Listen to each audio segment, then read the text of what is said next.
আচ্ছা, জয়রাজ চি কমেন্ট করছে যে ভাইয়া ইন্টার ফার্স্ট ইয়ার থেকে ফিজিক্স দুইটা রাইটারের বই অর্থাৎ তপন স্যার ইসাক স্যারের বইয়ের মধ্যে কোনটাকে মেইন বই ও কোনটাকে সাব বই বানাবো। ইসাক স্যারের বইটা মেইন বই এবং সাব বই হলো তপন স্যারের বইটা।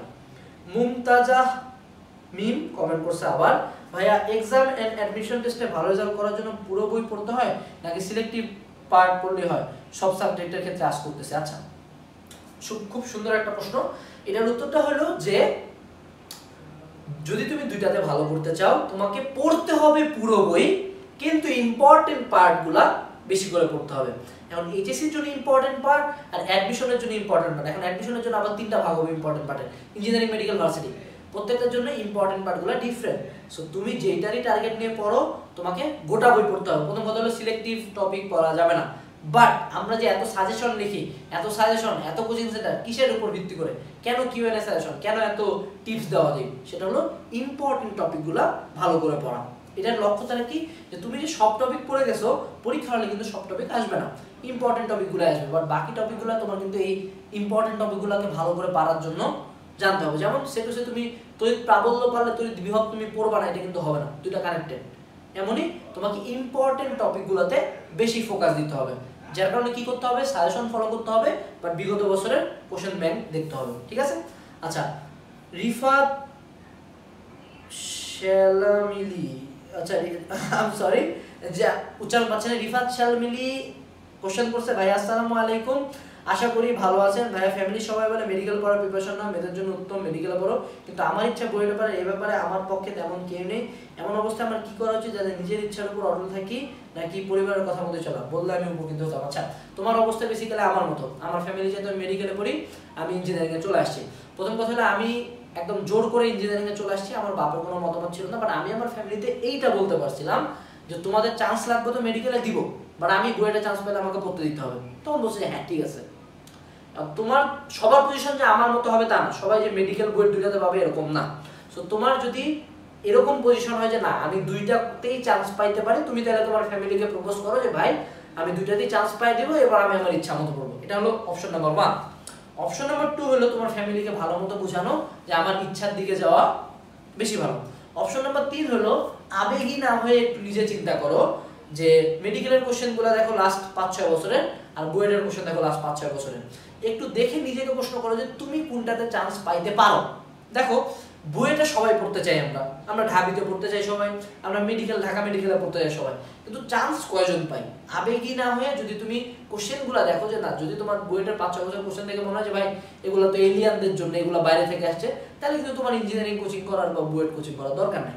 যদি তোমার মনে হয় যে না মেডিকেলের পড়াগুলো এরকম যে আমি পড়লে চান্স পাবো, যেমন আমার একটা স্টুডেন্ট ছিল ঐশী তাসনিম, ও এখন হলো ডিএমসিতে পড়তো, ও বুয়েটেও ইজিলি চান্স পেতো। বাট ও দেখলো যে আমার ডিএমসি আমার কোশ্চেন অ্যান্সারগুলো কমফোর্ট জোনে, সো ওই দিকে গেল। সো তুমি আগে দেখো যে তোমার কমফোর্ট জোন কোনটা, তুমি আদৌ চান্স পাবা কিনা, তারপরে তুমি ডিসিশনটা নাও।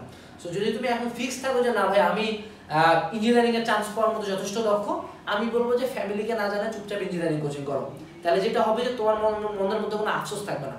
ধরে দিলাম তুমি ইঞ্জিনিয়ারিং এ চান্স না পাইলে, একটা পাবলিকে চান্স পেলে, বাট এরকম কোনোদিন হবে না যে আমার খুব আফসোস হচ্ছে ভাই আমি যদি ওই সময় ইঞ্জিনিয়ারিং কোচিংটা করতাম।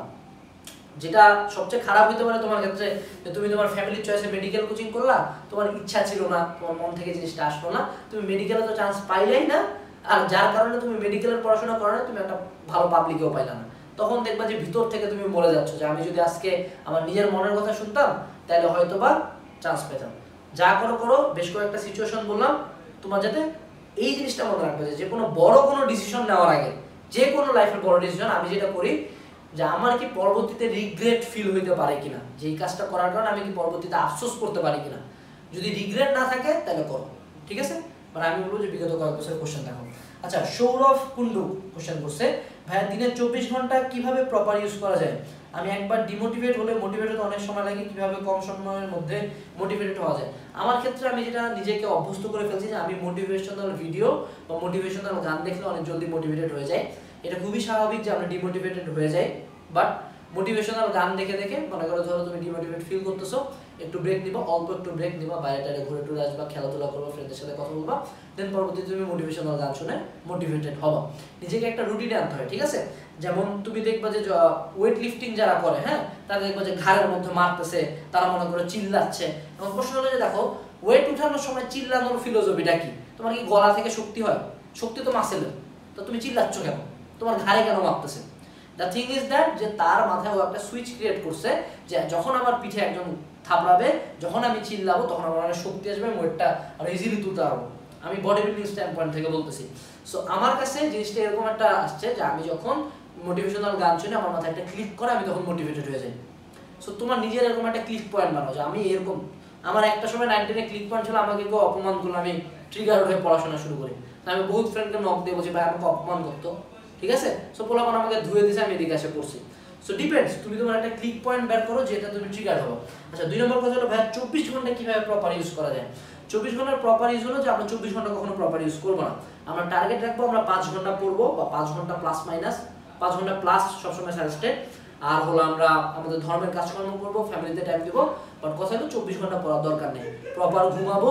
মানে তোমার যাতে 24 ঘন্টার প্রপার ইউটিলাইজেশনের সবচেয়ে সুন্দর সংজ্ঞা হলো যে আমার জীবনের সবকিছুর জন্য আমার টাইম আছে। এরকম যাতে না হয় যে তুমি শুধুমাত্র পড়েই গেছো, তুমি বাকি কোনো কাজ করো না, এটা না। 24 ঘন্টার প্রপার ইউটিলাইজেশন হলো ঠিক টাইম মতো উঠা, ঠিক টাইম মতো খাওয়া, ঠিক টাইম মতো পড়াশোনা। And the main thing is consistency. তুমি যে জিনিসটা আমরা সবচেয়ে বেশি মিস করি সেটা হলো কনসিস্টেন্সি। তুমি একদিনে 12 ঘন্টা পড়ো, কি হয় পরের দিন আমার তো ভালো লাগছে, তাহলে খুব পড়বো না, এই অবস্থাটা হয়, ঠিক আছে? এই অবস্থাটা তো ভাই হওয়া যাবে না, কারণ তাহলে তোমার আলটিমেট পড়ার গোলটাই নষ্ট হলো। সো 24 ঘন্টা কিভাবে আমরা খুব ভালো মতো ইউজ করতে পারি, প্রপার ইউজ করতে পারি, আমাদের ডেইলি লাইফের একটা রুটিনে নিয়ে আসা, যে আমি প্রতিদিন এতক্ষণ পড়ি, এতক্ষণ বাইরে যাই, এতক্ষণ খেলাধুলা করি, এই টাইমে খাওয়া দাওয়া করি, এই সময় উঠি, এই সময় ঘুমাই। আমার সবকিছু রুটিন থাকলে আমার 24 ঘন্টার প্রপার ইউটিলাইজেশন আসবে। কারণ এটা একদিনের ব্যাপার না, এটা হলো মাস কা মাস, বছর কা বছর ইউটিলাইজেশনের ব্যাপার। আচ্ছা মাহমুদ খান, বইয়ের টপ 10 এর মধ্যে থাকতে হলে কি টেক্সট বুকের পাশাপাশি অন্য কোনো বিদেশি বই পড়তে হবে? আমি যেহেতু বইয়ের টপ 10 এ নাই, তাই আমি এই ব্যাপারে কিছু বলতে পারবো না, সরি। সাদিয়া আফিক আবার কমেন্ট করছে, এলোমেলো ভাবে ক্লাসগুলো না নিয়ে যে ক্লাসে রেকর্ডিং ভিডিও দিবেন সেই ক্লাসেরই কোশ্চেন ব্যাংক আর লাইভ ভিডিও একসাথে করলে ভালো হয়। প্রথম কথা হলো তোমার কথা আমি গুনি না, কারণ আমাদের নিজস্ব প্রতিষ্ঠান আছে, আমাদের নিজস্ব কোনো নিয়মাবলী আছে, আমাদের পোলাপানের জন্য আমরা প্ল্যান বানাইছি। লাইভ ক্লাস একসাথে দিলে লাইভ ক্লাসের কোনো মর্ম থাকবে না, কারণ তুমি 1 ঘন্টার রেকর্ডেড ভিডিও অ্যাডমিশন, 1 ঘন্টার কোশ্চেন ব্যাংক সলভিং ভিডিও, তারপরে 1 ঘন্টার একাডেমিক ভিডিও, 3 ঘন্টা ক্লাস করে আসার পরে লাইভ ক্লাসে 1 ঘন্টা মনোযোগ দিবা না, ঠিক আছে? সো লাইভ ক্লাসটা কেন দেওয়া হয়েছে? লাইভ ক্লাসটা দেওয়া হবে 7 দিন গ্যাপের পরে, যাতে তোমার এই যে এই কয়েকদিন তুমি পড়লা, তোমার লাইভ ক্লাসে যা রিভিশন হয়, ইম্পর্টেন্ট টপিকগুলো আরেকবার ভালো করে বুঝো, ঠিক আছে? Point number 1। পয়েন্ট নাম্বার 2 হলো কোশ্চেন ব্যাংক সলভিং ভিডিও একবারে দেওয়া আছে। সো তুমি একটা ক্লাস যখন পাবা তখন তো সেটা তুমি এইচএসসি একাডেমিক অ্যাডমিশন আর কোশ্চেন ব্যাংক সলভিং পাবা, ঠিক? 20 তারিখে পাবা। ইমতিয়াজ ইফতেখার কমেন্ট করছে, ভাইয়া এমসিকিউ তে ভালো করার জন্য কি করা উচিত? ইঞ্জিনিয়ারিং অ্যাডমিশনের প্রিপারেশনের জন্য কোন বই ভালো হবে? এইচএসসি এর আগের মধ্যে কিভাবে প্রিপেয়ার হবো আপনার এক্সপেরিয়েন্স শেয়ার করেন প্লিজ। তোর এই একটা কোশ্চেন উত্তর দিতে 1 ঘন্টার ভিডিও বানাতে লাগে। ভাই এমসিকিউ তে ভালো করার জন্য কি করতে হবে? এমসিকিউ তে ভালো করার জন্য আলাদা করে যে কোনো একটা অ্যাডমিশনের গাইড সিরিজ পড়তে হবে, হতে পারে প্লাস, হতে পারে কিউএনএ, হতে পারে বিচিত্রা। 2 নম্বর কোশ্চেন হলো ইঞ্জিনিয়ারিং অ্যাডমিশনের প্রিপারেশনের জন্য কোন বই ভালো হবে? এখন পর্যন্ত বেস্ট হলো উদ্ভাসের কনসেপ্ট বুক, কয়েকদিন পরে কিউএনএ এর মেগা বুক আসবে, বাট এখন পর্যন্ত সবচেয়ে ভালো উদ্ভাসের ইঞ্জিনিয়ারিং কনসেপ্ট বুক, সাথে হলো উদ্ভাসের ইঞ্জিনিয়ারিং কোশ্চেন ব্যাংক। এইচএসসি এর আগের মধ্যে কিভাবে প্রিপেয়ার হব, আমাদের চ্যানেলে একটা খুব সুন্দর প্লেলিস্ট আছে, HSC 2020 preparation A to Z। ওখানে আমরা প্রত্যেকটা সাবজেক্টের প্রত্যেকটা পেপারের জন্য কোনগুলো ইম্পর্টেন্ট হবে, কিভাবে পড়বো, কতক্ষণ পড়বো, পরীক্ষা হলে কিভাবে লিখবো, ডিটেইলস ভিডিও দিছি। তুমি এই ভিডিওটা দেখলে বুঝতে পারবা যে এইচএসসি আগের মুহূর্তে, এই প্লেলিস্টটাতে গেলে বুঝতে পারবে যে এইচএসসি আগের মুহূর্তে কিভাবে পড়বো। আচ্ছা মাহাদি হাসান কমেন্ট করছে, ভাই আমি HSC 21 batch 2 batch second paper বই মাত্র শুরু করছি, আমার ড্রিম মেডিকেল এখন অনেক পড়া বাকি, আমি কিভাবে শেষ করব? তুমি কিভাবে শেষ করবে? তুমি অনেক ভালো মতো রেগুলার টাইম দিবা, তাহলে তোমার তাড়াতাড়ি শেষ হবে। কিভাবে শেষ করবে, একটা বই কিভাবে শেষ করবা, এটা যদি আনাস ভাইয়াকে বলে দিতে হয় তাহলে অ্যাকচুয়ালি তোমার এইচএসসি তে পড়া বৃথা। তাবাসসুম রাফিয়া কমেন্ট করছে, ভাই ঢাকা ইউনিভার্সিটিতে কিভাবে বেশি মার্ক তুলবো, কিভাবে পজিশন করব? আমাদের একটা প্রিপারেশন ভিডিও আছে, varsity unit preparation A to Z, তারপরে আমাদের ঢাকা ভার্সিটি প্রিপারেশন নিয়ে বেশ কিছু ভিডিও আছে চ্যানেলে, তুমি ভিডিওগুলো দেখো, তুমি অনেক কিছু বুঝতে পারবে। একটা জিনিস নিয়ে যখন চ্যানেলে 25 মিনিট 30 মিনিটের 5 থেকে 7টা ভিডিও থাকে, সেটা আবার ইন্ডিভিজুয়ালি কমেন্টে উত্তর দেওয়াটা বোকামি। বেনজির আহমেদ কমেন্ট করছে, ভাইয়া ঢাকা ইউনিভার্সিটি এ ইউনিট ফার্স্ট চয়েস, ব্যাকআপ হিসেবে ঢাকা ইউনিভার্সিটি ডি ইউনিট ভালো হবে, আর ভাই আপনাদের ডিইউ অ্যানালাইসিস বুকটা কবে বের হবে? আচ্ছা, ব্যাকআপ হিসেবে ডি ইউনিটটা আমি বলবো যে ব্যাড চয়েস, কারণ ঢাকা ভার্সিটি এ ইউনিটের সাথে ডি ইউনিট কোনোভাবে কানেক্টেড না, তোমাকে অনেক বেশি পড়তে হবে ডি ইউনিটের জন্য। যদি তোমার ওই ক্যালিবার থাকে তাহলে ব্যাকআপ হিসেবে ডি ইউনিট রাখতে পারো। আমি যদি তোমার জায়গায় থাকতাম, আমি ঢাকা ভার্সিটি এ ইউনিটের সাথে কানেক্টেড কোনো কিছু রাখতাম, মানে অন্য কোনো ভার্সিটি, অর্থাৎ তুমি যদি ঢাকার মধ্যে থাকতে চাচ্ছ, হইতে পারে আইইউটি, হইতে পারে শেরে বাংলা, হইতে পারে জাহাঙ্গীরনগর, হইতে পারে জগন্নাথ, এরকম কোনো কিছুকে ব্যাকআপ রাখা ভালো, বা ডি ইউনিট রাখতে পারো। আমি আসলে জানি না তোমার সাধারণ জ্ঞান মনে রাখার এবিলিটি কেমন। সো যদি সাধারণ জ্ঞান মনে রাখার এবিলিটি অত ভালো হয়, তাহলে তুমি ওইটা ডি ইউনিট ব্যাকআপ রাখো। আর আপনাদের ডিইউ কোশ্চেন অ্যানালাইসিস বুকটা কবে বের হবে? আমাদের ডিইউ কোশ্চেন অ্যানালাইসিস বুকটা বের হবে না, কারণ রাহাত নোমান ভাই আমাদের সাথে আর কাজ করবেন না। বাট আমরা সেম আদলের একটা ডিইউ অ্যানালিটিক্যাল কোশ্চেন ব্যাংক, অর্থাৎ সেম পারপাসে সেম বই বের করব। এটা অবশ্যই এইচএসসি পড়ে, কারণ যেখানে ঢাকা ভার্সিটি সার্কুলারই দেয় না, বা ঢাকা এইচএসসি হয় না ভাই, কেমন তুমি অ্যাডমিশনের বই আশা করো? এটা আসলে লেম হয়ে যায়। আচ্ছা, আবির সরকার, ভাই আমি এইচএসসি 2020 ব্যাচ ফার্স্ট ইয়ার অ্যাডমিশনের কতটুকু পড়া শেষ করবো অ্যান্ড সেটা কিভাবে করলে বেশি ইফেক্টিভ হবে? আচ্ছা, তুমি যেহেতু ফার্স্ট ইয়ার ব্যাচ, তুমি যে কোনো একটা চ্যাপ্টার পড়ার সাথে সাথে তুমি জাস্ট ওই চ্যাপ্টারের বিগত বছরে ঢাকা ভার্সিটি বা বুয়েট বা মেডিকেল, তোমার যেটা ইচ্ছা সেটা টার্গেটে তুমি হলো কোশ্চেনগুলো দেখবা বিগত বছরের, 1 আর 2 হলো পারলে যদি তুমি আরো আগে থাকতে চাও সেটার হলো নির্ধারিত যে কোনো একটা গাইড সিরিজ ফলো করো। ভার্সিটির ক্ষেত্রে ভার্সিটি অ্যাডমিশন সিরিজ, ইঞ্জিনিয়ারিং এর ক্ষেত্রে আলাদা, মেডিকেলের ক্ষেত্রে আলাদা, প্রত্যেকের জন্য আলাদা আলাদা বই সাজেস্ট করছি। তুমি একটা চ্যাপ্টার যখন একাডেমিক ক্লাসটা করবা, জাস্ট ডেইলি এটা করবা যে আমার একটা চ্যাপ্টার শেষ হওয়ার সাথে সাথে আমি যাতে সুন্দর মতো ওই চ্যাপ্টারের অ্যাডমিশনের কিছু কোশ্চেন দেখি। এভাবে যদি করতে থাকো, তুমি যে তুমি first year second year complete করো, তোমার কিন্তু অলরেডি সাথে সাথে প্যারালালি অ্যাডমিশনটাও আগাচ্ছে, ঠিক আছে? আচ্ছা, সৌরভ খান কোশ্চেন করছে, ভাইয়া ভার্সিটির জন্য ম্যাথটা বাদ দিয়ে বায়োলজি পড়লে কি চলবে? হ্যাঁ, তুমি বাদ দিতে পারো যদি পয়েন্ট নাম্বার 1 ম্যাথস তোমার ফোর্থ সাবজেক্ট হয়। ফোর্থ সাবজেক্ট না হলে তোমায় বাদ দিতে পারবা না। ম্যাথ যদি মেইন সাবজেক্ট হয় তোমাকে দাগাইতে হবে, এইটা একটু ভালো মতো ক্লিয়ার করে নিও। 2 নম্বর পয়েন্ট হলো, যদি ম্যাথ বাদ দিয়ে তুমি বায়োলজি দাগাও, তাহলে তোমাকে অবশ্যই তার সাথে কি বাংলা বা ইংলিশ দাগাইতে হবে, তাই না? সো বা ম্যাথ বাদ দিয়ে তুমি যদি হলো বাংলা বা ইংলিশ দাগাইতে চাও, ঢাকা ভার্সিটির ক্ষেত্রে কি করতে হয়? আমাদেরকে কিসের ম্যান্ডেটরি উত্তর দিতে হয়? ফিজিক্স দিতে হয়, কেমিস্ট্রি দিতে হয়, তারপর ম্যাথ আর বায়োলজি। এখন ম্যাথ বায়োলজি যে কোনো একটার মধ্যে বাংলা বা ইংলিশ দাগানো যায়, যেটা আমার ফোর্থ সাবজেক্ট। তোমার যদি ম্যাথ ফোর্থ সাবজেক্ট না হয়, তুমি তো ম্যাথ বাদ দিতে পারবে না, ঠিক আছে? আর এই তো মাহি আহমেদ কমেন্ট করছে, ভাইয়া গাণিতিক পদার্থবিজ্ঞান সলভ এবং গাণিতিক রসায়ন সলভ এই দুইটা কোর্সের ভিডিও দিছিলেন, বাট এখন ভিডিওগুলো কোথাও পাওয়া যাচ্ছে না। এই কোর্সগুলো কি পরে করাবে নাকি? হ্যাঁ, 20 তারিখে নতুন আরো 5 থেকে 7টা কোর্স আনতেছি আমরা, চিল আসবে। মেরি কুরি কমেন্ট করছে, উদ্ভাসের মতো প্রতিষ্ঠিত কোচিং খাতে হালকেনস্টাইনে আসা কতটুকু সঠিক? আবার প্যারেন্টসরাও কি মানবে সেখানে সব স্টুডেন্ট উদ্ভাসে যায়? আপনি হলে আপনি কি হালকেনস্টাইনে ভর্তি হতেন? আরে ভাই, আমি নিজে বেশ কয়েকটা প্রাইভেট ব্যাচে পড়ছি, বাড়িতে টিচার ছিল, আমি কোচিং এর পাশাপাশি তো প্রাইভেট ব্যাচে পড়ছি। সো আমার টাইমে যদি এরকম কনফিডেন্ট আনাস ভাই থাকতাম, আনাস ভাইয়ের কাছে এসে পড়তাম, তাই না? আনাস ভাই তো ভালো পড়া, আনাস ভাইয়ের প্রতিষ্ঠান তো ভালো, তাহলে 8-10 হাজার পোলাপান হুদাহুদি 1 বছরের মধ্যে কেন আসলো, তাই না? এটা তো পাগল না। ফুয়াদ কায়সার সিয়াম কমেন্ট করছে, পড়ার টেবিলে লম্বা সময় বসে থাকার জন্য টিপস চাই। এটার জন্য যেটা টিপস সেটা হলো রেগুলার একটা টার্গেট নাও। আমি কিন্তু নিজে টেবিলে বসে ওরকম ভাবে পড়তে পারি না, কারণ আমার হলো বিছানায় পড়ে পড়ে অভ্যাস। হ্যাঁ, এখন আমি বলতেছি না বিছানায় পড়ে অভ্যাস করো, কারণ সবাই বিছানায় বসলে ঘুমায় যায়, আমি কিন্তু বিছানায় পড়ে ঘুমাই না। 1 2 নম্বর কথা হলো, আমি যেটা করতাম যখন আমি টেবিলে পড়তাম, আমি এরকম না যে আজীবনে বিছানায় বসে বসে, আমার টেবিল আছে, আমার এক্সাম আসলে আমি টেবিলে পড়ি।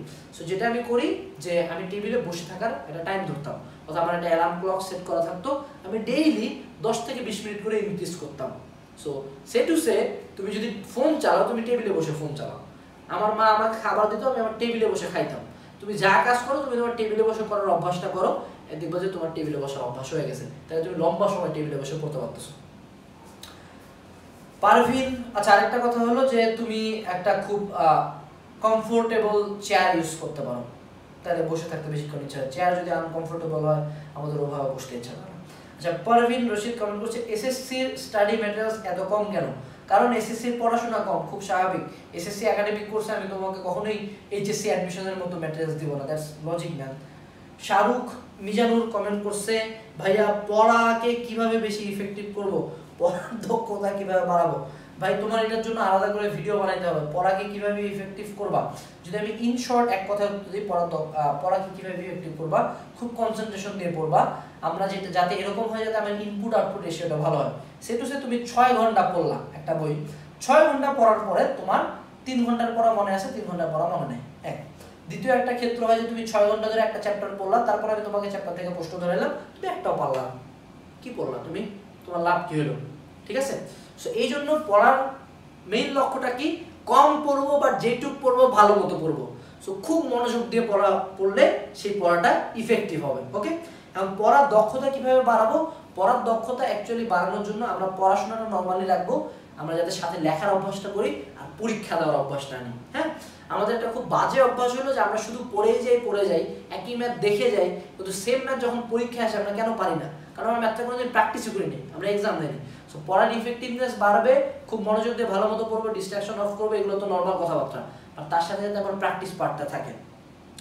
শ্রাবণী পৈত্য কমেন্ট করছে, অ্যাডমিশনের জন্য কিউএনএ পাবলিকেশনের বই কি বের হবে না? হ্যাঁ অবশ্যই হবে, কিন্তু এখন কি অ্যাডমিশনের টাইম আসছে? এখন আমরা যদিও অনলাইনে অ্যাডমিশন কোর্স করাচ্ছি, বাট তোমাকে যদি আমি এইচএসসির আগে অ্যাডমিশনের বই ধরাই দিই, তোমার মধ্যে ওই এক্সাইটমেন্টটা কাজ করবে না, কারণ তুমি অলরেডি শুনতেছো যে আমরা শুনলাম মেতে এইচএসসি এক্সাম, আমরা শুনলাম জুনে এইচএসসি এক্সাম, আমরা শুনলাম জুলাইতে এইচএসসি এক্সাম, আগস্ট সেপ্টেম্বর প্রতি মাসে শুনো এইচএসসি এক্সাম।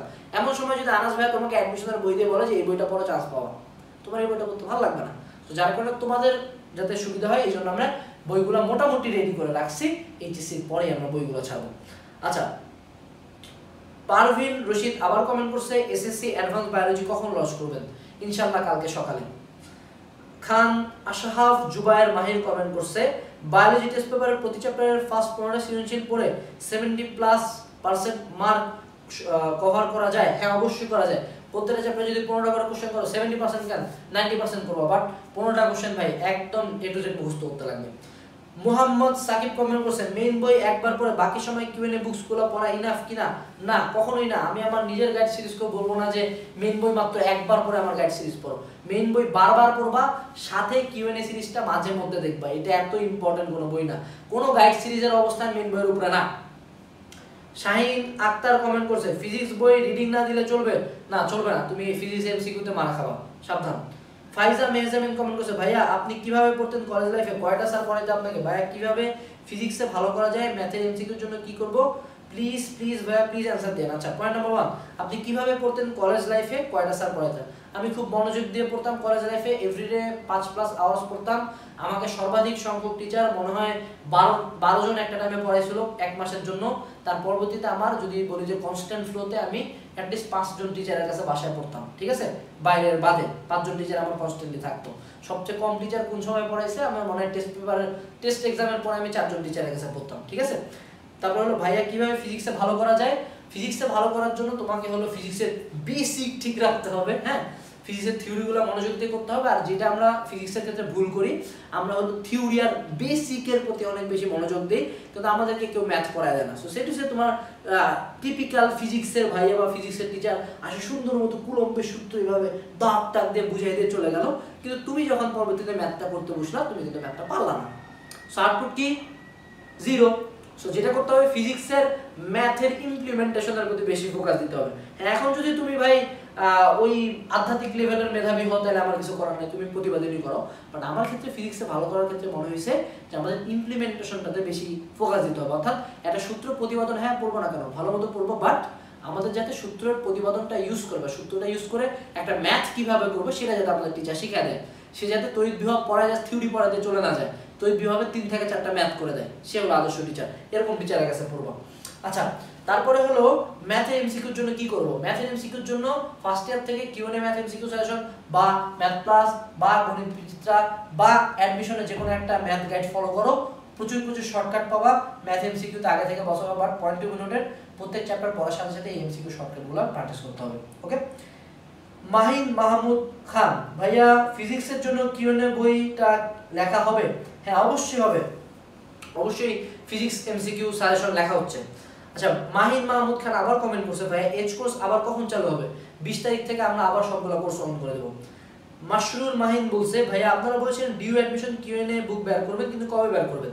আচ্ছা আমরা যেই বইগুলো বের করার কথা ছিল সেই বইগুলো কিছু জটিলতার কারণে বের হবে না, বাট ওই সেম বই আলাদা নাম দিয়ে বের করবো। সো এটা হলো অবশ্যই অ্যাডমিশনের পরে বইগুলো আসবে, বইগুলো জোস হবে, ট্রাস্ট মি। অরূপ পাল, ভাইয়া আমি কিভাবে বুঝবো যে বইটার জন্য আমার প্রিপারেশন ফুলফিল হয়েছে, যখন পজিশন 50 থেকে 100 এর মধ্যে রাখার ইচ্ছা আছে? I hope you can explain. আচ্ছা তোমাকে যেটা করতে হবে সেটা হলো বুয়েটের তুমি কোশ্চেন ব্যাংক বের করবা। কোশ্চেন ব্যাংক বের করে টাইম নাও, 3 ঘন্টা টাইম নিবা, বেশি না 3 দিন এক্সাম দিবা, ওরকম ঠিক 3 আঙ্গুল করে খাতার মধ্যে দাগ কাটবা, 3 ঘন্টা করে টাইম নিয়ে কোশ্চেন ব্যাংকটা বের করে 3টা এক্সাম দিবা, ঠিক আছে? যদি তোমার নাম্বার 600-র মধ্যে সে 250 প্লাস থাকে, 250 প্লাস, তুমি আমি জানি না তুমি ফার্স্ট ইয়ার বা সেকেন্ড ইয়ারের ক্ষেত্রে 250 প্লাস যদি থাকে তুমি ধরবা যে তোমার অবস্থাটা স্যাটিসফ্যাক্টরি। হ্যাঁ, তোমার যদি মার্ক 350 প্লাস থাকে তাহলে তুমি ধরে নেবে যে না চান্স পাওয়ার যথেষ্ট সম্ভাবনা আছে। হ্যাঁ, আর তোমার মার্ক যদি 450 প্লাস থাকে তাহলে তুমি ধরে নেবা যে তোমার চান্স শিওর, বাট টাইম ধরে ঠিক ওরকম জায়গা নিয়ে এক্সামের মতো এক্সাম দেবো, ঠিক আছে? বাট যদি তোমার নাম্বার 350 নিচে হয় বা 250 নিচে হয় তাহলে বুঝতে হবে যে ভাই তোমার প্রিপারেশনের পড়াও হয় নাই, তোমাকে খুব ভালো মতো আরো পড়াশোনা শুরু করতে হবে। বাট আমি এই যে নাম্বার রেঞ্জগুলো বললাম এরা নিয়ে আবার আমরা ট্রল করে না, এটা জাস্ট আমার নিজের মতামত ভাই, একজন মানুষের মতামত ভুল হতে পারে। মাহি আহমেদ আবার কোশ্চেন করছে, আরেকটা কোশ্চেন আছে ভাই, জেনেটিক ইঞ্জিনিয়ারিং এন্ড বায়োটেকনোলজি সাবজেক্টে পড়তে চাইলে ডিউ অ্যাডমিশন এক্সামে প্লেস কেমন করতে লাগবে?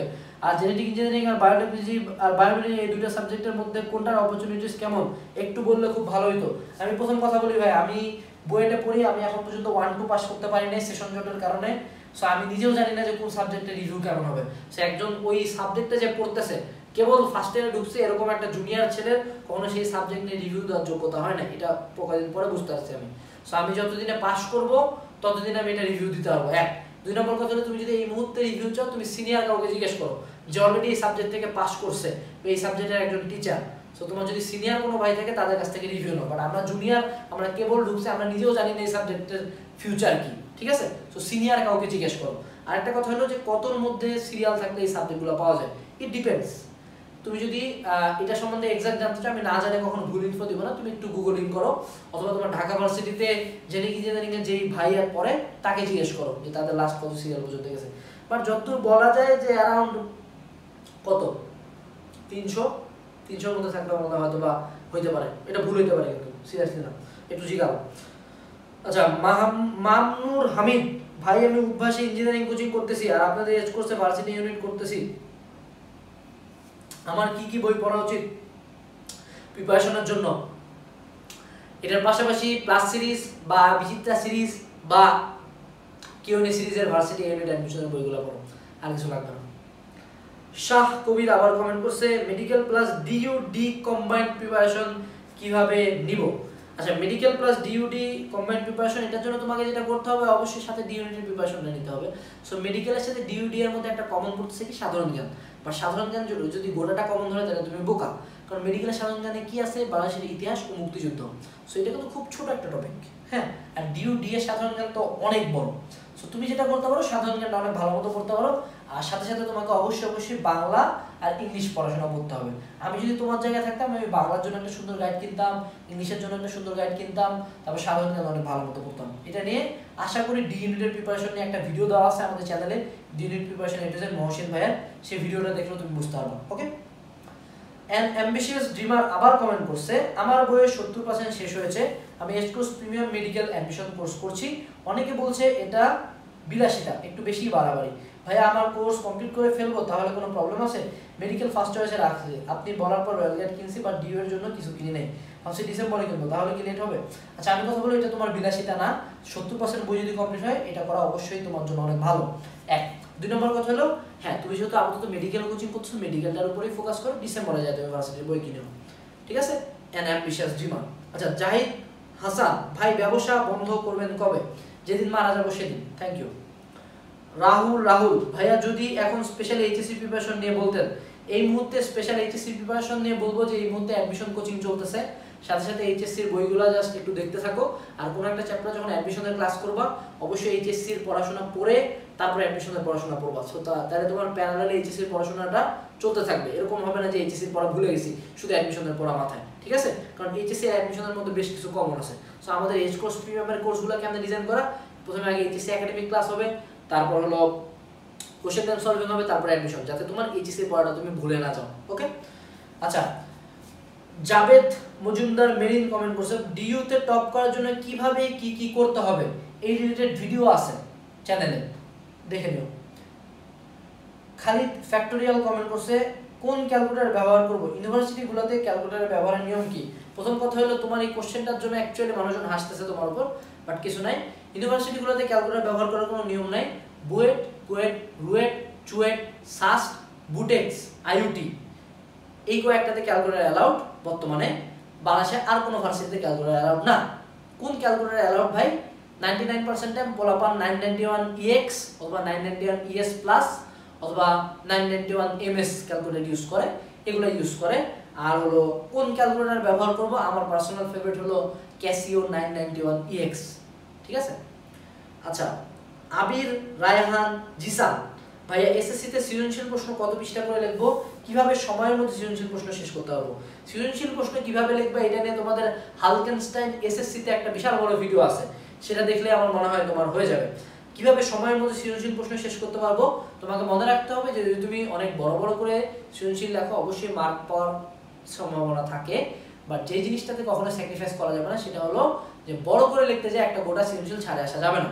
সো তোমাকে বাসায় বারবার প্র্যাকটিস করে একটা মডেল সাইজে নিয়ে আসতে হবে যে আমি প্রতিটা সৃজনশীল হয়তো 3 পৃষ্ঠা বা 4 পৃষ্ঠা লিখলে আমার লেখাটা টাইমলি শেষ হয়। সো এই প্র্যাকটিসটা নিয়ে আসতে হবে। তুমি যদি বাসায় প্র্যাকটিস না করো তুমি দেখবে যে পরীক্ষা হলে বিশাল বড় করে হলো তুমি লিখে আসছো, বাট তোমার একটা সৃজনশীল মার্ক মানে 10 মার্ক গেল। ভাইয়া এসএটি টেস্ট কি? আমি নিজেও স্যাট টেস্ট সম্বন্ধে খুব একটা জানি না, হয়তোবা সামনে যদি আমি বিদেশে স্কলারশিপের জন্য যাই তখন হয়তো এটা নিয়ে জানবো। সো যে বিষয় সম্বন্ধে আমার এটা মানে কমন সেন্স দিয়ে যেটা বলা যায় যে স্যাট টেস্ট, জিআরই, জিম্যাট, আইএলস এগুলো হলো কিছু বিদেশি ভার্সিটিতে অ্যাপ্লাই করার জন্য আমার ইংরেজি ভাষার উপর দক্ষতাটা যাচাই করে এই এক্সামগুলা, এগুলো বাংলাদেশের ব্রিটিশ কাউন্সিলের আন্ডারে হয়। এটা তুমি গুগল করো না ভাই, স্যাট এক্সাম কি এটা আমার কাছে জিজ্ঞানোর কি, গুগল কর। স্বাধীন কমেন্ট করছে, শর্টকাটে এইচএসসিতে ভালো করার উপায় জানতে চাই, নাই শর্টকাটে এইচএসসিতে ভালো করার উপায় নাই। সবচেয়ে সম্ভব শর্টকাট হলো যে আমাদের কিউএনএ এইচএসসি সাজেশন ফলো করা, এর চেয়ে শর্টকাট এইচএসসি প্রিপারেশন নাই। বাট আরেকটা মুদ্রা কথা নেই, শর্টকাট এইচএসসি প্রিপারেশন না, এইচএসসি প্রিপারেশন ভালো করে নিতে হয়, সাথে কম পড়ার জন্য সাজেশন ফলো করতে পারো। আমার প্রশ্ন, ভাই কোচিং এর নাম হালকেনস্টাইন কি, কেন রেখেছেন? আচ্ছা কোচিং এর নাম হালকেনস্টাইন মানে কি? হালকেনস্টাইন হলো এটা আমি প্রথমে একটা ফিটনেস চ্যানেল খোলার প্ল্যান ছিল হাল প্লাস আইনস্টাইন দিয়ে, দ্যাটস ওয়াই হালকেনস্টাইন। বাট পরবর্তীতে আমরা এডুকেশনাল নাম দিতে চাইছিলাম, বাট তার আগে এই চ্যানেলের সাবস্ক্রাইবার 10,000 পার হয়ে গেছে, যার কারণে এখন এই ব্র্যান্ডে একটা এডুকেশনাল নাম চালাতে হচ্ছে। ওকে ভাই তোমার বান্ধবী বা কোনো গার্লফ্রেন্ড আছে নাকি? হ্যাঁ আমি বলবো না এই ব্যাপারে, আমি কোনো কথা বলবো না অফলাইনে, হ্যাঁ, কারণ অনলাইনে নিয়ে কথা বললে আমরা জানি না বাংলাদেশে কি হবে, ঠিক আছে। বুয়েটে কি সুন্দরী মেয়ে আছে বর্তমানে? হ্যাঁ অবশ্যই আছে, বুয়েটে অনেক সুন্দরী মেয়ে আছে, অনেক আমাদের ব্যাচমেট জুনিয়র সিনিয়র অনেকই সুন্দর আছে, এটা একটা ভুয়া কথা যে বুয়েটের সুন্দরী মেয়ে নেই। বুয়েটের প্রাণ কি? বুয়েটের প্রাণ হলো বুয়েটের স্টুডেন্টরা, নির্ধারিত কোনো, যেমন সাস্টের প্রাণ সিএসই, আমি বলবো না যে আমার বুয়েটের কোনো একটা নির্ধারিত সাবজেক্ট আমার প্রিয় ক্যাম্পাসের প্রাণ, না, আমাদের প্রিয় ক্যাম্পাসের প্রাণ হলো আমাদের শিক্ষার্থীরা, আমাদের শিক্ষকেরা, আমাদের পড়াশোনাটা, আমাদের বন্ধনটা, আমাদের প্রতিষ্ঠানের প্রতি ভালোবাসা, এইটা হলো বুয়েটের প্রাণ। নির্ধারিত কোনো সাবজেক্ট দিয়ে বুয়েটকে কেউ কখনো চিনে না, বুয়েট একটা ইমোশন। হ্যাঁ ভাই মাঝে মাঝে মনে হয় বুয়েট থেকে সাস্টে পড়া উত্তম, কারণ সাস্টে ওয়াইফাই সিটি আর অনেক কিছুতে সাস্ট বুয়েটের থেকে এগিয়ে, আমার কি ঠিক মনে হয়? আসলে আচ্ছা আমি বলি শুনো, ভার্সিটি কোনটা বেটার এটা নিয়ে যদি তুমি কথা বলো তাহলে তো বিভিন্ন প্রাইভেট ভার্সিটি র্যাঙ্কিংও আমাদের চেয়ে বেশি, তাহলে কি ওই ভার্সিটিটা বেটার? কখনোই না। একটা ভার্সিটি বেটার হলো পার্সন ভেদে, বুঝিও। আমরা যখন বলি সেরা প্রতিষ্ঠানে আমি পড়তে চাই, এই সেরা প্রতিষ্ঠানে অনেক অর্থ আছে। আমি আমার অনেক ফ্রেন্ডকে দেখছি যারা অনেক ট্যালেন্টেড কিন্তু পড়তেছে হাজিদার এসে, সে কি খারাপ স্টুডেন্ট? হাজিদার কি খারাপ ভার্সিটি? না, তার বাপ মা চাইতো যে সে মেয়ে মানুষ, সে আমার মেয়ে বাড়িতে থাকে পড়বে, দিনাজপুরে থাকে পড়বে, তার কাছে সেরা প্রতিষ্ঠান কি? হাজী দানেশ। যদি কারো কাছে মনে হয় যে না স্বাস্থ্যের faculty, teacher, syllabus, competition everything মিলায়, স্বাস্থ্যের স্কলারশিপস সবকিছু মিলে আমার স্বাস্থ্য বেস্ট মনে হয়েছে, তোমার কাছে স্বাস্থ্য বেটার। বাট যদি কারো কাছে মনে হয় যে না বুয়েটের টিচার, ফ্যাকাল্টি, ক্যাম্পাস এভরিথিং মিলায় বুয়েট আমার কাছে বেস্ট মনে হয়েছে, তাহলে বুয়েট বেস্ট। সো কখনো কোনো ভার্সিটি র্যাঙ্কিং দিয়ে ভার্সিটিকে বিচার করা উচিত না, that varies from person to person, ঠিক আছে। একই মানুষ স্বাস্থ্যে সিএসসি কে ভালো করবে, একই মানুষ বুয়েটে সিএসসি কে ভালো করবে, কোনোটাই কোনো অংশ কম না, তুমি বাকি ইন্টারন্যাশনাল স্কোর চেক করো, যা করো করো, বাট ডিপেন্ডস হলো তোমার কোনটাতে ভালো লাগতেছে। তোমার যদি শাস্ত্রের ক্যাম্পাস ভালো লাগে, তোমার যদি শাস্ত্রের ওয়াইফাই সিটি ভালো লাগে, শাস্ত্র বেটার, নাথিং ম্যাটার। আর আরেকটা ভালো কথা বলি, শুন ভাই, মাইন্ড করিস না, যেরকম কনফিডেন্স নিয়ে কথাগুলো বলতেছো, হ্যাঁ বুয়েটা শাস্ত্রে চান্স পাও, দুইটাতে যেদিন চান্স পাবা দেন তুমি ডিসাইড করো। হ্যাঁ, যেখানে চান্স না পায় এত ছোট মুখে দুইটা প্রতিষ্ঠানের সিএসসি সাবজেক্ট নিয়ে দুইটা প্রতিষ্ঠানের মধ্যে কম্পেয়ার করার এবিলিটি বা যোগ্যতা আমারই নেই, এটা তো তুমি তো অনেক ছোট, ঠিক আছে। আচ্ছা, মারজান কমেন্ট করছে, আপনারা ইউটিউব পেইড কোর্সের ভিডিওগুলো কমেন্ট সেকশন কেন অফ রাখেন? যেহেতু কমেন্ট সেকশন অফ, সেহেতু ভিডিও সম্পর্কিত আমাদের কোনো প্রশ্ন থাকলে তা আমরা করতে পারি না। তাহলে এর সমাধান কি? আমাদের সমস্যার কথা স্যারদের কোথায় কিভাবে জানাবো, প্লিজ উত্তর দিবেন। এটার জন্য আমাদের একটা খুব সুন্দর গ্রুপ আছে, Edge Course problem solving and discussion group. আমরা বাংলাদেশের একটা অনেক বড় প্রবলেম সলভিং কমিউনিটি গঠন করার চেষ্টা করছি। এটা বর্তমানে 9,500 মেম্বার আছে, যেখানে এজ কোর্সের পোলাপান হ্যাশট্যাগ এজ কোর্স ট্যাগ দিয়ে ক্লাস বা তার ক্লাসের বাইরে যে কোনো ম্যাথ, ফিজিক্স, কেমিস্ট্রি, বায়োলজি যে কোনো প্রবলেম পোস্ট করে, অ্যান্ড 9,500 মেম্বারের মধ্যে একজন অ্যাটলিস্ট 5 থেকে 6 মিনিটের মধ্যে সলভ দিয়ে দেয়, অথবা আমাদের টিচাররা যা সলভ দেয়। এই দুইটাতেও যদি তোমার ভালো না লাগে তাহলে তুমি টিচারের ইনবক্সে যা নক দাও, ইনবক্সে নক দিলে সে সলভ করে দেবে, ঠিক আছে। এখন কথা হলো কমেন্ট সেকশন কেন অফ করে রাখেন? কথা হলো প্রাইভেট ভিডিও কমেন্ট সেকশন থাকে না, আমাদের ভিডিওগুলো প্রাইভেটলি শেয়ার করো। নুসরাত জাহান কমেন্ট করছে, আপনারা অ্যাডমিশনের সেকেন্ড ব্যাচ কবে থেকে নেবেন? আমরা অ্যাডমিশনের সেকেন্ড ব্যাচ বলছিলাম এইচএসসির পরে নিব, বাট যেহেতু দেখতেছি যে তোমরা অনেকজন আসো, অনেকে অনুরোধ করছো, দ্যাটস ওয়াই আমরা অ্যাডমিশনের সেকেন্ড ব্যাচ হয়তোবা সেপ্টেম্বরের দিকে নিয়ে নেব। সো মোটামুটি আমরা সবগুলা কমেন্ট দেখলাম। কমেন্ট দেখার পরে আমার মনে হয় না কোনো কমেন্ট বাদ গেছে, আর যদি কারো কমেন্ট বাদ যেই যায় তাহলে বলবো হলো পরবর্তী কিউএনএ ভিডিওতে দেখিও। আর ভিডিওটা যারা এতক্ষণ ধৈর্য নিয়ে দেখছো অনেক অনেক ধন্যবাদ। হালকা স্টাইলের সাথে থাকো। আর টায়ার্ড ভাই।